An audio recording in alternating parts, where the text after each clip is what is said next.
자, 오늘은 기독교 강요 28강입니다. 2권 14장에 있는 중보자의 두 본성이 한 위격을 이룸, 이런 내용을 함께 살펴보도록 하겠습니다.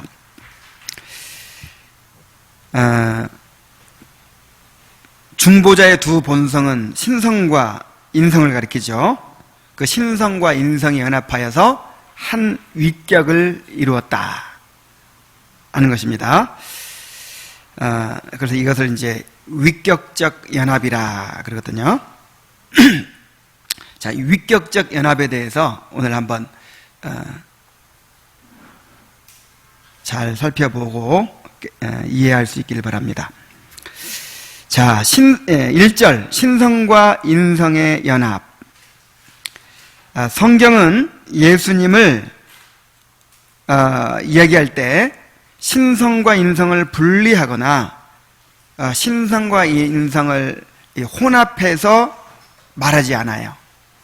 그러니까 예수님의 인성만을 얘기한다거나 신성만을 얘기한다거나 그러지 않단 말이에요. 그런가 하면 또 인성과 신성을 이렇게 합쳐진 것처럼 혼합된 것처럼 이야기하지도 않아요. 자, 그것을 칼빈은 이렇게 이야기를 합니다. 그러나 말씀이 육신이 되셨다고 말할 때에 말씀이 육신으로 변했다거나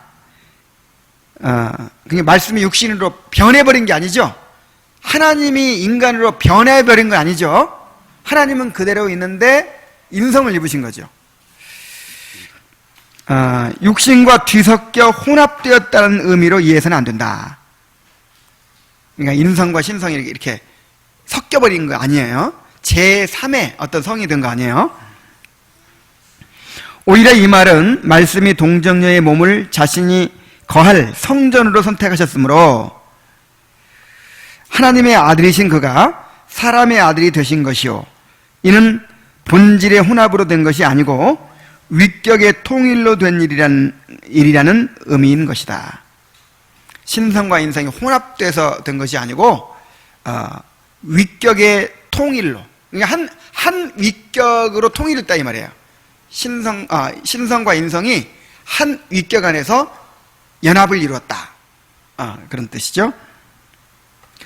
우리는 그리스도의 신성이 그의 인성과 하나로 연합하였으되 그 각각의 본성이 손상되지 않고 그대로 보존되었고, 그러면서도 두 본성이 한 그리스도를 이루었다고 단언하는 것이다. 그러니까 하나님의 신성이 조금 더 변화되거나 손상된 게 아니에요. 원래 성자 하나님 그대로예요. 그대로 그 신성을 그대로 가지고 계신 거예요. 그리고 인성을 취하셨는데, 그러면 인성이 신성 때문에 좀 바뀌느냐? 그것도 아니에요. 우리와 같은 똑같은 인성 그대로 이렇게 서로 구별되신단 말이에요. 그러나 또 구별된다고 해서 분리되진 않아요. 완전히 연합되어 계신 것이죠. 그래서 이것을 이제 어떻게 우리가 이해할 수 있는가? 칼빈은 이것을 인간의 이 존재를 들어서, 인간의 이 존재됨을 들어서 이제 설명을 합니다. 비유로 설명을 해요. 자, 인간이 무엇과 무엇으로 이루어져 있나요? 육체와 영혼. 자, 잘 보세요. 육체와 영혼으로 이루어져 있죠? 그런데 육체와 영혼이 서로 섞이지 않죠? 구별돼요, 분명하게. 육체는 육체고 영혼은 영혼이에요. 그러나 분리되진 또 않아요. 육체와 영혼이 분리되면 어떻게 되죠? 그게 죽음이에요. 그게. 그러니까 우리가 죽기 전까지는 육체와 영혼이 절대 분리되지 않습니다. 항상 연합해 있어요. 그런데 육체가 있고 영혼이 있는데 사람은 몇이에요?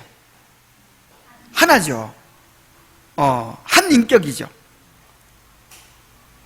육체 따로 영혼 따로가 아니라 육체와 영혼이 연합해서 한 사람을 이루는 거예요. 참 좋은 비유 같아요. 예수님의 신성과 인성의 관계도 이렇다 하는 것입니다. 예수님의 신성과 인성이 구별됩니다. 뚜렷하게 구별됩니다. 서로 섞이지 않아요. 그러나 절대로 분리되지 않아요. 나뉘어질 수 없어. 그리고 신성과 인성이 있지만 한 위격이에요. 한 위격 안에서 연합을 이루고 있어요. 이런 연합을 가리켜서 위격적 연합이라 이렇게 부른단 말이에요. 우리 따라해 봅시다. 위격적 연합. 자, 위격적 연합 설명할 수 있겠습니까? 예수님에 대해서 얘기해 줄 때, 우리 은겸이한테 얘기해 줄 때, 은겸아, 위격적 연합이 있어. 그 은겸이한테 설명해 주면 혼동되기 쉽단 말이에요.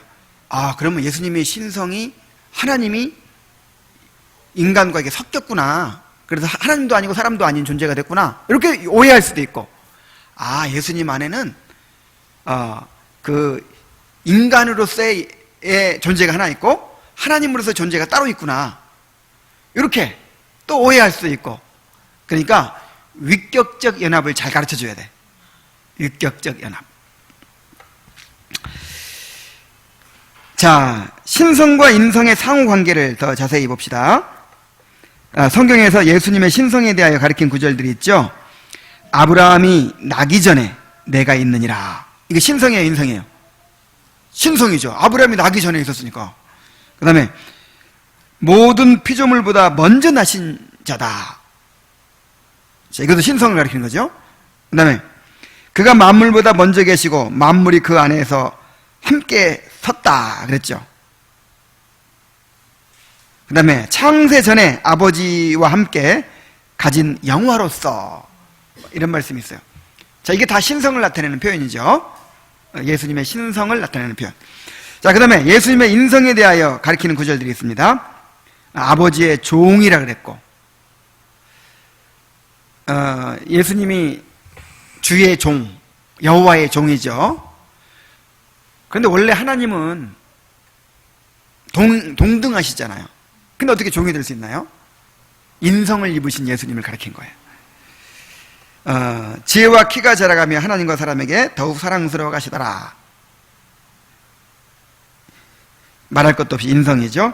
그 자신의 영광을 찾지 못하셨고, 인성이죠. 마지막 때를 알지 못하시며. 자, 예수님이 마지막 때를 알아요, 몰라요? 천사도 모르고 아들도 모르고 아버지만 아시느니라. 그래서 예수님은 인성으로는 몰라요. 그러나 신성으로는 알아요. 그래서 모른다고 할 때는 인성을 가리키는 거죠. 스스로 말씀하지 않으시고, 나는 내 스스로 말하지 않는다. 아버지께서 하라고 하신 말을 한다. 늘 그렇게 말씀하셨죠. 이거는 이제 인성을 가리키는 거예요. 그리고 내 뜻을 행하지 않고 누구의 뜻을 행했다? 아버지의 뜻을 행한다. 이것도 역시 인성을 말하는 거예요. 그를 보고 만졌다. 이런 표현들. 예수님의 인성을 가리킵니다. 그런데 예수님의 인성이 있고 신성이 있는데 이 두 속성이 서로 교류를 해요. 완전히 분리되어 있지 않고 서로 교류합니다. 그걸 가리켜서 속성의 교류라 그래요. 자, 오늘 중요한 거 두 가지 꼭 기억하세요. 위격적 연합, 그리고 속성의 교류. 자, 무슨 교류? 속성의 교류. 그리스도의 한 인격 안에 연합되어 있는 신성과 인성은 서로 구분되면서도 서로 교류합니다. 자, 우리 영혼을 보세요. 우리 영혼과 육체를 보세요. 자, 구분되어 있죠? 완전히. 구별되죠? 그런데 영혼과 육체가 교류합니다. 이걸 어떻게 알아요? 육체의 상태에 따라서 영혼이 영향을 받아요.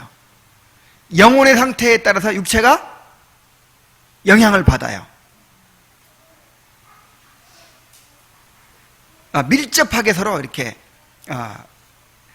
교류합니다.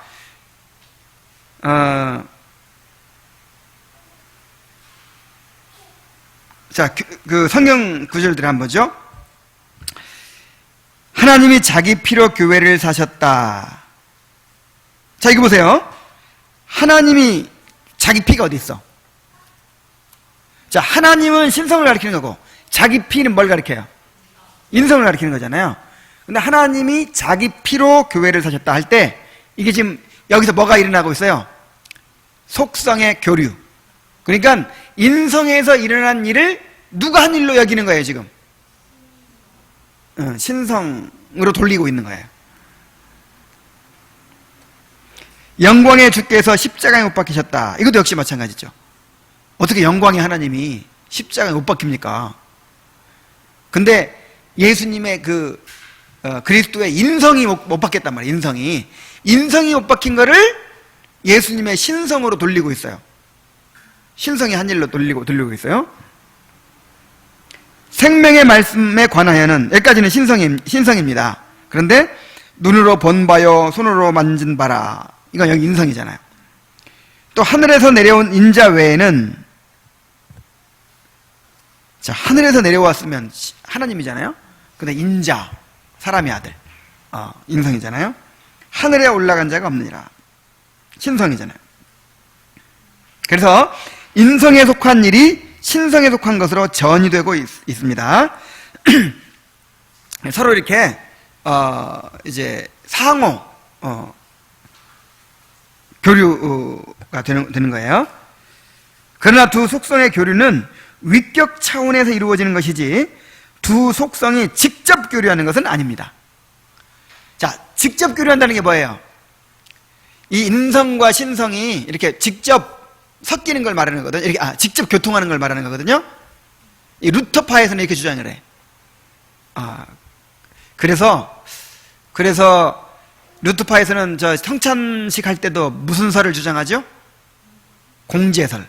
그러니까 천주교에서는 화채설을 주장했죠. 이 빵이 완전 예수님의 몸으로 변한다.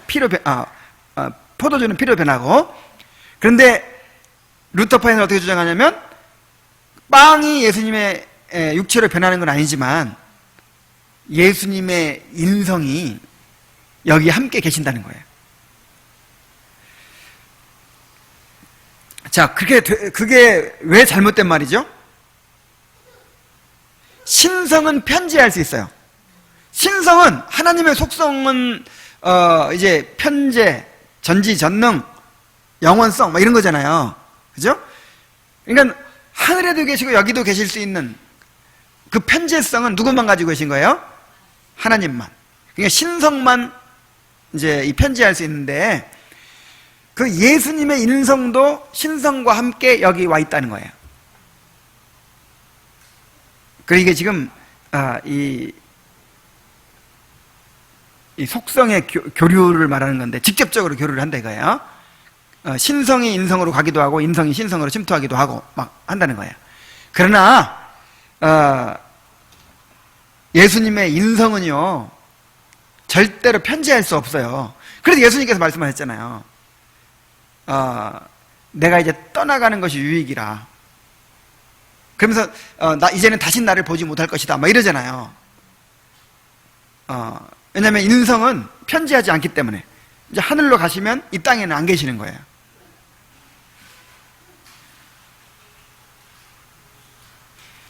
자, 이 두 속성의 교류가 어떻게 일어난다고요? 위격 차원에서 일어난다. 위격. 그러니까 신성과 인성이 한 인격을 이루기 때문에 한 인격 안에서 교류가 일어나는 거지, 한 인격 차원에서 일어나는 거지 직접 이렇게 섞여버리는 건 아니다 이 말이죠.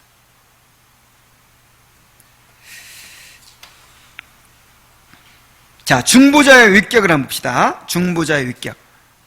여러분, 중보자 하면 하나님이에요, 사람이에요? 그리스도 하면 하나님이에요, 사람이에요?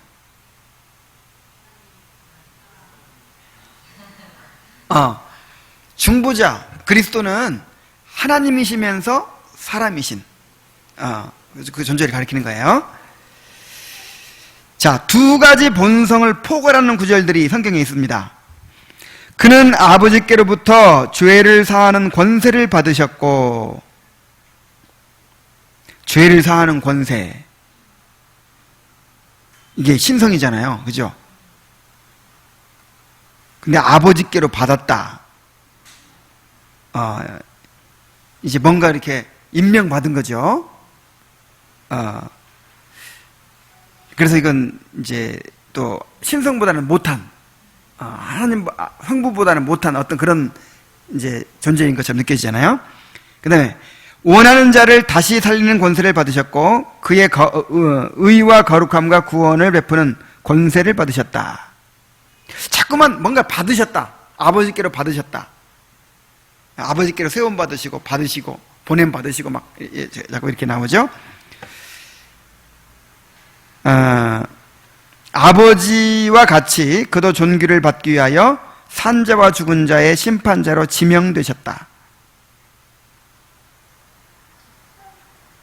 또 세상의 빛이라고 했고, 선한 목자라고 했고, 양의 문이라고 했고, 참 포도나무라고 했고, 이 표현들이 전부 다 신성과 인성을 함께 이야기하고 있는 거예요.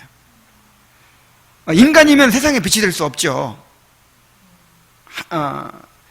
하나님이시니까 세상에 빛이 될 수 있는데, 그냥 신성만 가지면 어떻게 빛이 돼? 이 땅에 오셔야지. 인성을 입으셔야지. 그래서 세상의 빛 하면 신성과 인성이 함께 지금 포함되어 있어요. 선한 목자도 마찬가지고, 또 양의 문도 마찬가지고, 참포도나무도 마찬가지죠. 또 그가 나라를 아버지께 바치리라 하는 말씀이나 마찬가지예요. 신성과 인성을 함께 지니신 중보자의 직분을 말하는 것입니다. 한 하나님 곧 아버지가 계시니 만물이 그에게서 났고, 또한 한 주께서 계시니 만물이 그로 말미암고 우리도 그로 말미암아 있느니라. 여기서 한 하나님은 이제 성부 하나님을 가리키겠죠. 그 다음에 그게 성부 하나님을 대표하지만 삼위 하나님을 다 가리킨다고 볼 수 있어요. 그 신성을 가리키는 거죠. 근데 또한 한 주께서, 여기 주는 누구예요? 그리스도. 중보자로서의 이제 중보자를, 이 주라는 표현이 그 하나님을 가리킬 때도 있고, 그 다음에 이제 중보자 대신 그리스도를 가리킬 때도 있어요. 근데 중보자 대신 그리스도를 가리킬 때는 신성과 인성을 함께 지니신 이제 그 중보자, 그 직분을 가리키는 표현이란 말이에요.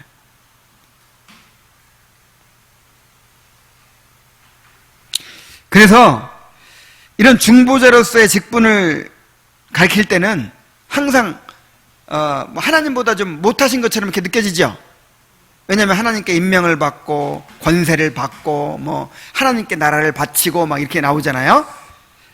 그래서 그때는 신성과 인성을 이제 함께 지니신 그 중보자의 직분을 행하고 계시는 것인데, 그때는 신성의 빛이 완전히 드러나질 않아요. 잠시 감추고 계시는 거예요.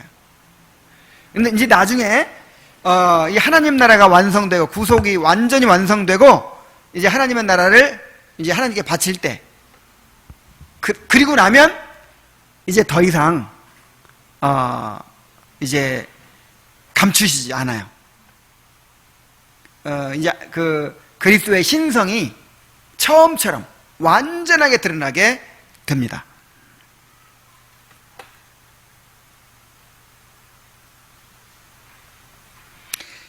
자, 우리가 지금 중요한 두 가지 개념을 배웠어요.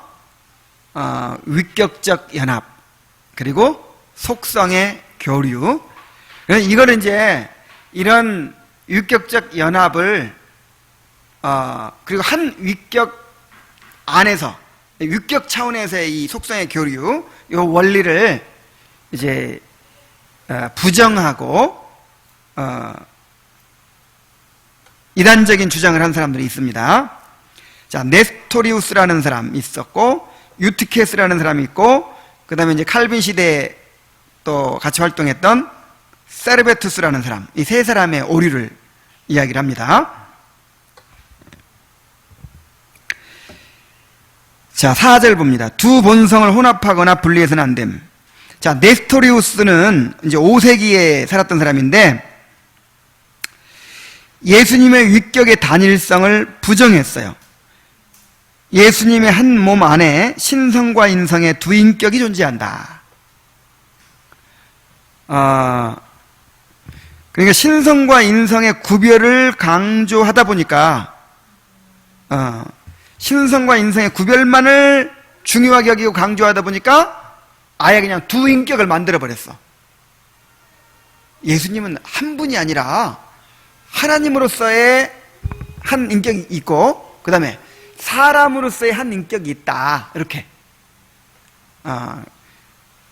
예수님의 위격의, 그리스도의 위격의 단일성을 부정했죠. 그래서 431년 에베소 회의에서 이단으로 정죄됩니다. 그리고 추방을 당해요. 그런데 나중에 이 추방당한 이 네스토리우스 주의자들이 이제 이 동쪽으로 계속 전도를 합니다. 세력을 넓혀요. 그래가지고 중국까지 왔어요. 중국까지. 그래가지고 저 신라의 그런 기독교가 전파된 증거가 있다. 이런 얘기 들어봤죠? 이제 그건 잘 모르겠는데 어쨌든 중국까지 온 건 확실해요. 그래서 중국에 경교라는 걸 세웠어요. 경교. 그 중국에 있었던 그 고대의 기독교, 그 경교라는 것이 바로 이 네스토리우스를 추종하는 사람들이에요. 그러니까 이단이 온 거죠.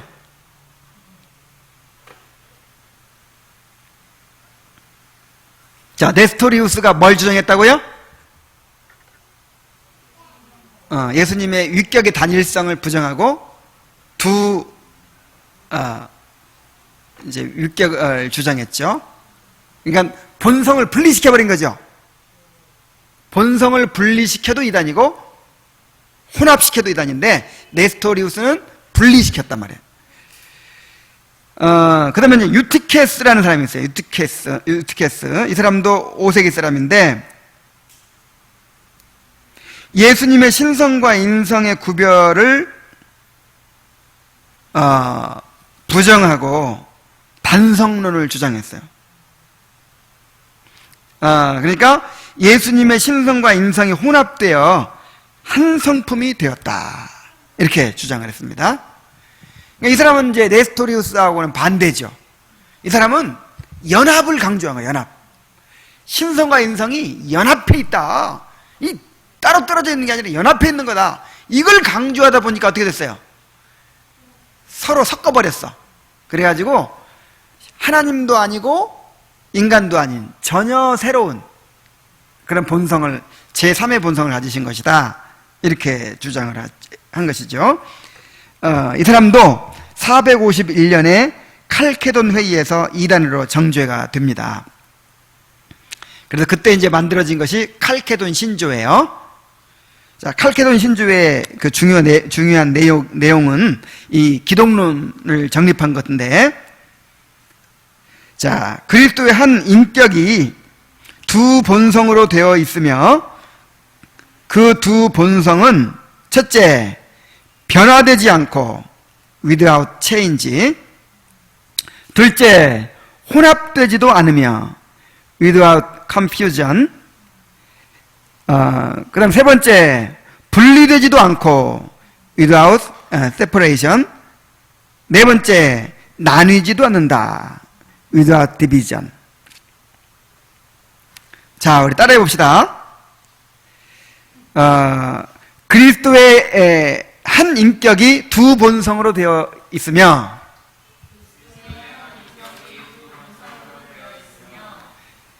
그 두 본성은 변화되지 않고 혼합되지 않으며 분리되지도 않고 나뉘지도 않으며 그 두 본성은 서로 병행하여 존재하며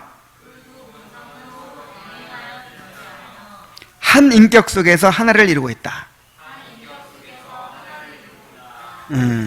이거 잘 기억하세요. 변화되지 않고 혼합되지 않고 분리되지 않고 나뉘지도 않는다. 변하지도 않고 혼합되지도 않고 분리되지도 않고 나뉘지도 않는다. 한 위격 속에서 연합하고 있다.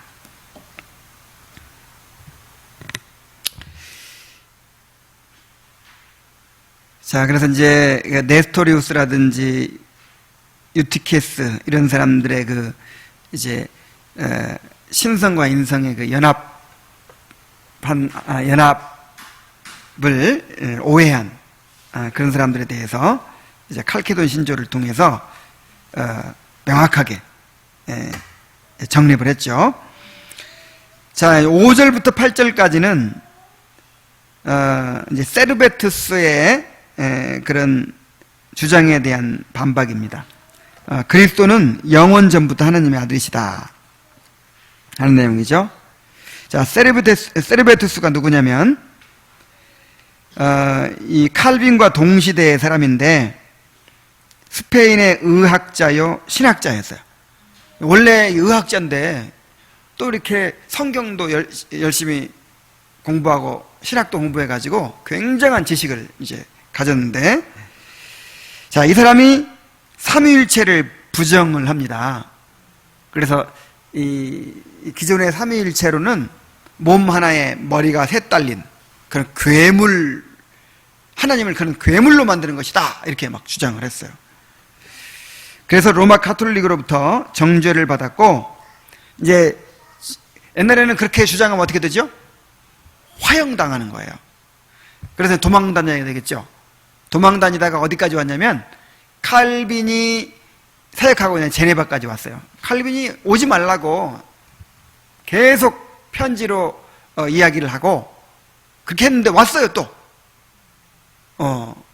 와가지고 이제 제네바 의회에 의해서, 물론 칼빈이 이제 고발을 했죠. 그거를 이제 얘기를 해야 되죠. 근데 이 제네바 의회에서 이 사람을 재판해가지고 사형을 시킵니다. 근데 화형당했어요. 세르베투스가. 이 사건으로 말미암아서 칼빈이 잔인한 살인자다, 그렇게 이제 오명을 뒤집어 쓴 거예요. 사실 칼빈은 물론 이제 그 고발하긴 했어도, 이단은 고발해야죠. 고발하긴 했어도 사형시켜서는 안 된다, 그렇게 이제 건의하고 했지만, 우리가 이제 칼빈에 대해서 배울 때 이 의회 사람들하고 칼빈하고 사이가 좋아요, 안 좋아요? 무지하게 안 좋죠. 어디서 외국에서 글로 들어온 사람이 밤나라 배나라 한다고 끊임없이 교회 치리권을 의회가 차지하려고 막 했었죠. 근데 칼빈은 교회에서 행사해야 된다. 그래가지고 결국 칼빈이 쫓겨났잖아요. 칼빈은 나중에 죽기 얼마 전에 시민권을 받았어요. 그러니까 아무런 그런 권한이 없는 거예요, 칼빈에게. 칼빈은 그냥 어떤 뭐라고 할까, 뭐 고문관처럼, 무슨 자문하는 사람처럼 선생으로서 이렇게 온 것이지, 그리고 이렇게 이제 이것이 올바른 교리다, 이것이 하나님의 뜻이다, 이렇게 가르치는 역할을 하는 것이지, 칼빈에게 무슨 행정적인 권한이 있고 이러지 않았단 말이에요. 아니, 제네바 시민권도 없었다니까. 그런데 이 세르베투스가 죽은 화형당한 이 사건으로 말미암아서 하여간 지금까지도 칼빈이 잔인한 살인자라고 그렇게 이제 비난하는 사람들이 많아요. 얼마 전에는 그 어떤 유명한 감리교회, 아주 인터넷에서도 유명한 목사님인데, 이분이 설교 시간에 그렇게 그런 얘기를 뻐젓이 하는 거예요. 근데 이거는 정확한 사료에 의해서 이게 완전히 이건 잘못된 이제 이야기라는 것이 명명백백하거든요. 근데 이제 그 칼빈을 미워하는 사람들 있잖아요. 그런 사람들이 이렇게 소문을 내고 그 칼빈의 이미지가 굉장히 막 기괴하게 그려지는 거예요. 그래서 그 사진도요, 지금 우리 기독교 강요에 보면 사진 어때요? 정 떨어지죠? 이 사진도 계속 이렇게 변천해 온 거라고 해요. 처음에는 그냥 시골 농부처럼 이렇게 생겼는데, 아주 그냥 이렇게 마음씨 좋게 생겼는데, 이제 칼빈을 그릴 때 어떻게 그리겠어요? 아주 그냥 날카롭게 그냥 막 일부러 그렇게 그리는 거예요. 자, 그는 이제 여담이고,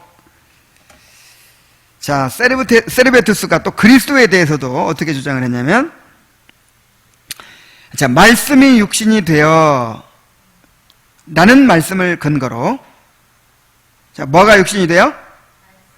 말씀. 하나님의 말씀이 이제 이 육체를 입었다 하는 거예요. 그래서 요거 말씀을 근거로 그는 창세전에 하나의 관념으로서 그림자처럼 존재했었는데 성육신을 통해서 하나님의 아들이 되었다. 이렇게 주장을 해요. 그러니까 말씀, 하나의 그냥 관념 정도로 이렇게 존재를 했었어요. 그냥 어떤 존재가 아니라 그냥 어떤 관념 정도로 그림자처럼 존재를 한 거예요. 그래서 이제 이분이 하나님의 아들이 되려면 어떻게 해야 돼요? 육체를 입어야 돼요. 그래서 성육신 할 때부터 하나님의 아들이 된 것이다.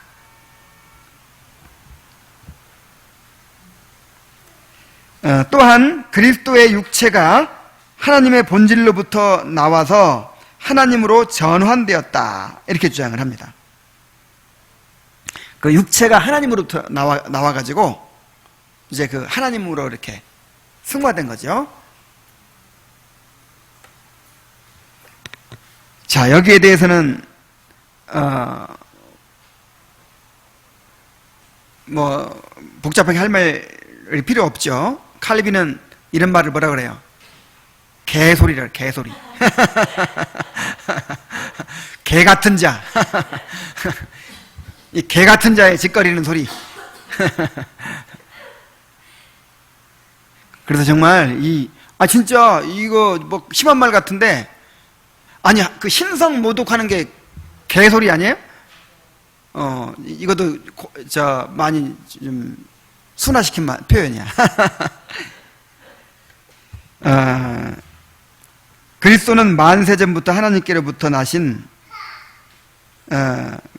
그런 하나님이시죠. 하나님의 아들이시죠. 원래부터 성육신을 하기 전부터 하나님의 아들이시죠. 그런 하나님이, 말씀이 위격적인 연합 가운데 인성을 취하셨기 때문에 그를 하나님의 아들로 믿는 것입니다. 원래부터 하나님의 아들이었고, 그 하나님의 아들이 인성을 취하셨던 것이죠.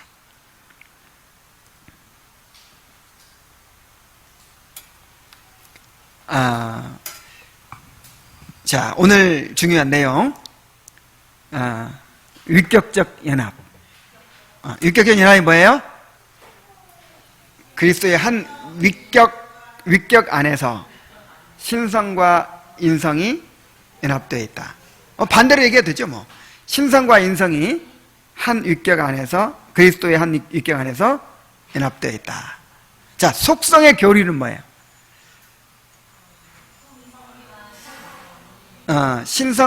그리스도의 신성과 인성이 서로 구별되지만,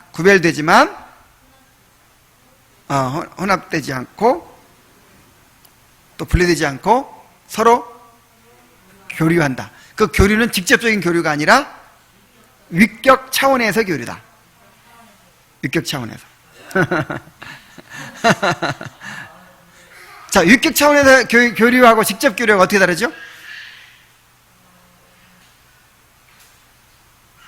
그러니까 신성과 인성이 이렇게 신성이 인성에 침투하고 인성이 신성에 침투하는 그런 게 아니고 한 인격이다 보니까 인성에서 일어난 일도 이 신성으로 전이가 되고 신성이 한 일로 이렇게 이야기가 되고 이렇게 한다는 거죠. 위격이 하나니까. 예를 들어서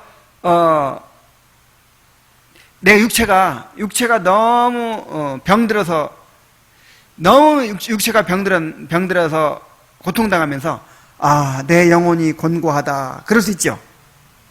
실제로 육체인데